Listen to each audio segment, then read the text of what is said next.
Salut à tous, c'est Otakult, on se retrouve pour un nouvel épisode d'Otalecture, l'émission qui passe en revue mes lectures du moment. Je continue de rattraper mon retard sur les différentes sorties, mais là c'est bon, entre cette vidéo et une autre qui arrivera prochainement, je serai à jour. Mis à part ça, n'oubliez pas que vous pouvez me retrouver sur Twitter, Insta, Discord et me soutenir sur Utip en regardant quelques petites pubs, les liens sont toujours disponibles en description. Bref, comme toujours il y a du lourd au programme, donc je vous donne rendez-vous après l'intro.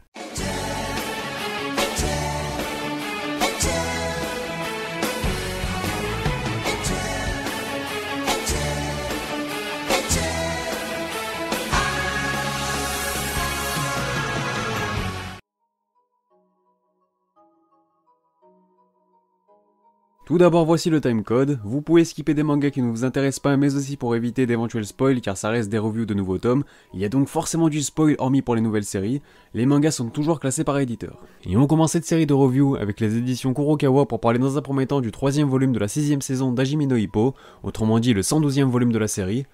Comme à son habitude, George Morikawa nous offre un combat mémorable dont il a le secret, un tome centré sur le combat opposant Takamura et Bison qui possède tous les ingrédients pour entrer au panthéon des plus grands combats du manga, parce qu'en premier lieu quand on parle de Takamura, on ne peut qu'avoir le sourire puisque ce type incarne aussi bien l'esprit mal alpha, bien badass, mais aussi un esprit humoristique.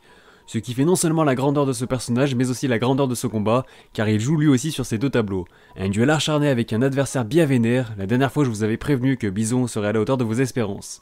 En tout cas, je retiendrai surtout les métaphores de ce tome concernant les différentes lectures de Takamura qui illustrent même parfaitement mon opinion sur ce dernier.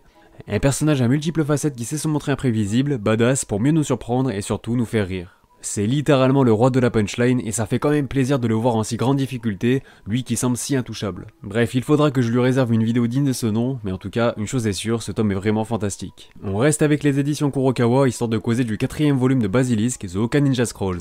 Eh bien je vais faire simple, c'est très clairement le meilleur tome de la série pour le moment, et j'irai même jusqu'à dire que cette suite se rapproche grandement de la série d'origine. Ce que j'attends de cette suite, ce n'est pas spécialement qu'elle soit forcément à la hauteur de son prédécesseur, mais qu'elle me rappelle en quoi j'aime cette licence. J'ai enfin le sentiment d'avoir lu un tome de Basilisk, des personnages marquants, du flow, de la punchline, de l'émotion et de l'action. Le tout sublimé par des dessins absolument incroyables, ce tome en a vraiment mis plein la gueule et ça fait du bien de lire ce genre de dinguerie. D'autant plus que l'on se rapproche de la fin du manga et donc de son climax avec notamment le début des grands combats, de quoi rajouter un peu plus d'enjeu à une histoire tapant toujours autant dans l'efficacité. On enchaîne avec le 18ème volume d'Inomaru Sumo disponible chez les éditions Glénat, un volume qui marque clairement un grand tournant dans le manga puisqu'il vient mettre un terme à une partie afin d'en entamer une nouvelle qui s'annonce tout aussi prometteuse. Tout d'abord, on a pu assister à la victoire d'Inomaru face à son grand rival de toujours, Sosuke Kuze, un rappel à l'ordre pour ce fils de génie qui nous montre une belle approche de la défaite, dans le fair play, le respect, mais surtout la dignité, car c'est aussi ça le sport, il y a des gagnants, mais il y a aussi des perdants, et c'est parfois même plus intéressant de suivre attentivement l'évolution des perdants, afin de suivre leur développement. Une défaite peut par exemple être bien plus enrichissante qu'une victoire, ce pourquoi j'ai déjà hâte de suivre la nouvelle aventure des protagonistes dans le monde du sumo professionnel, car cette fois-ci ils entrent dans une nouvelle cour, la cour des grands. De quoi donner toujours plus de crédibilité à un sport très peu coté, surtout chez nous, car il n'y aura plus cette fameuse étiquette entre guillemets de lycéen, de délire school life, non. Là on va se concentrer pleinement et encore plus sérieusement sur le sumo, le vrai. Un tome de transition en somme donc, mais bon, ça nous présage quand même de très belles choses pour la suite. On change totalement de registre avec le 3ème volume de La Voix du Tablier disponible aux éditions Kana. Alors j'avais déjà parlé du tome 1, mais je vais pas faire systématiquement des reviews dessus, car finalement je vais dire à peu près la même chose à chaque fois.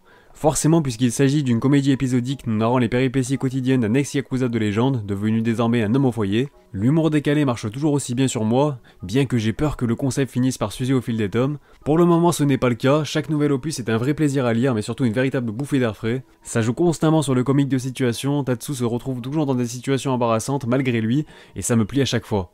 La comédie parfaite pour vous mettre de bonne humeur et passer un bon moment. Passons à l'un des mangas que je prends le plus de plaisir à lire en ce moment, Neun disponible aux éditions Pika.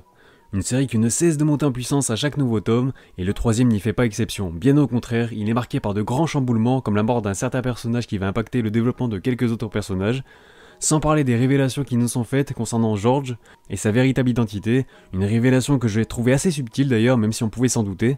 Il y a aussi l'apparition de Rebecca, une fille d'Hitler qui est très intéressante. Ce manga dégage vraiment une ambiance particulièrement sombre de par les thématiques qu'il aborde.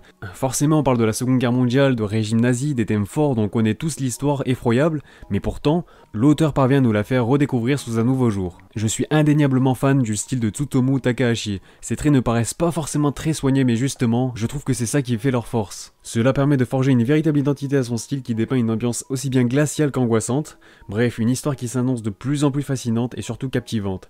J'essaye de pas trop spoiler car c'est vraiment une série pas très connue que je vous recommande pourtant à 200%, donc allez-y, foncez. On arrive aux éditions Kazé en commençant par le 7ème opus de l'excellent Jagan.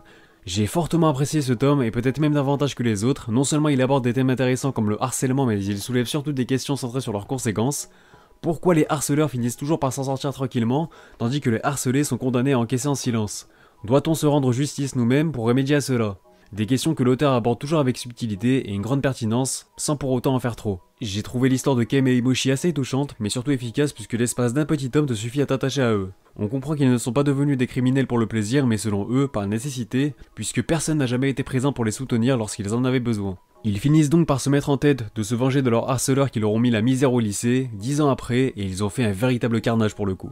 Une soif de vengeance et de liberté exprimée par leur nouveau statut de détraqué.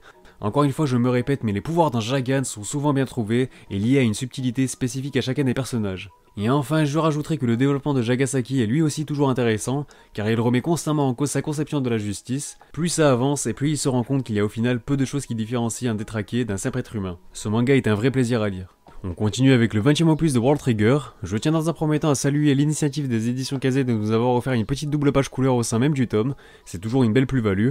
Un tome qui nous propose la suite de la bataille de rang opposant l'équipe de Tamakoma face à l'équipe de Suzunari. Parfaitement dans l'esprit de World Trigger, on assiste à une bataille de rang de haut niveau, usant des meilleurs stratagèmes, et outre les nombreux retournements de situation qui rendent le combat plus palpitant, notamment Yusei qui a intégré Tamakoma assez récemment et étant un frontalier, la question de sa légitimité à intégrer le border et plus particulièrement une équipe pose quelques problématiques à certains dirigeants.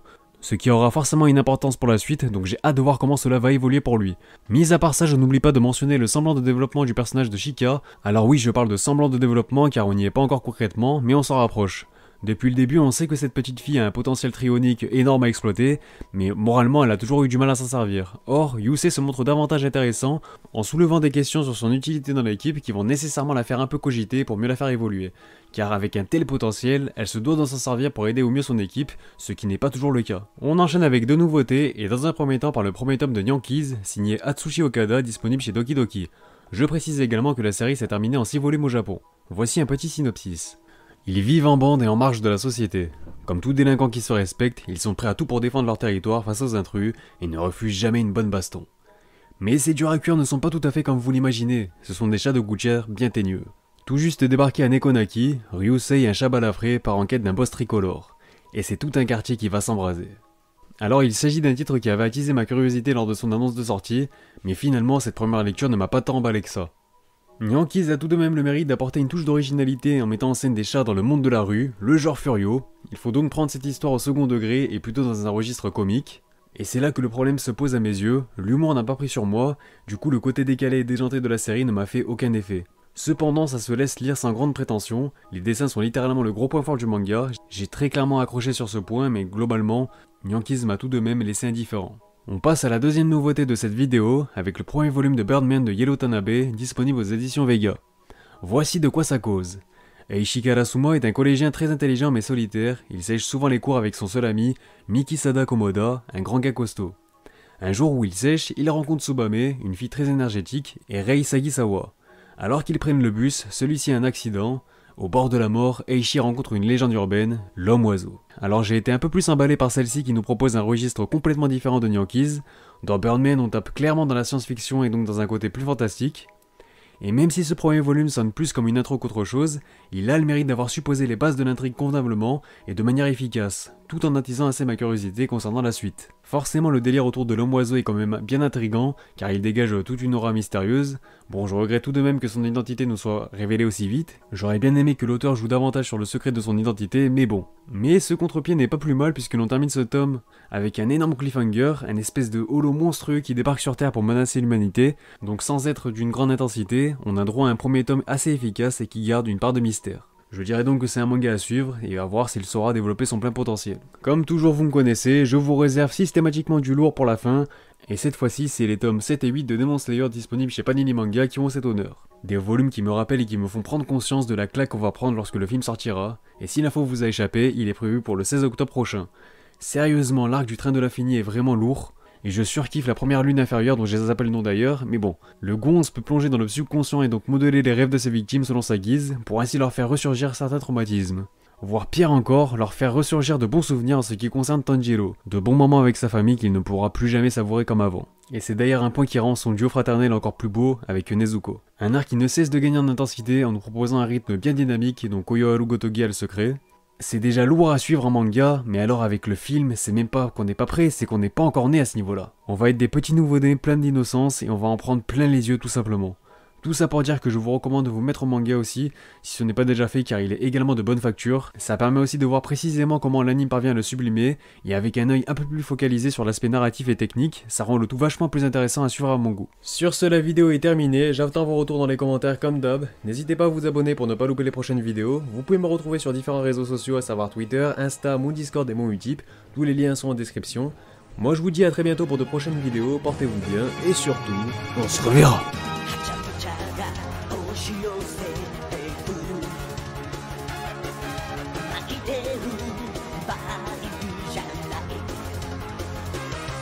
ワクワクを100倍にしてパーティーの主役になろう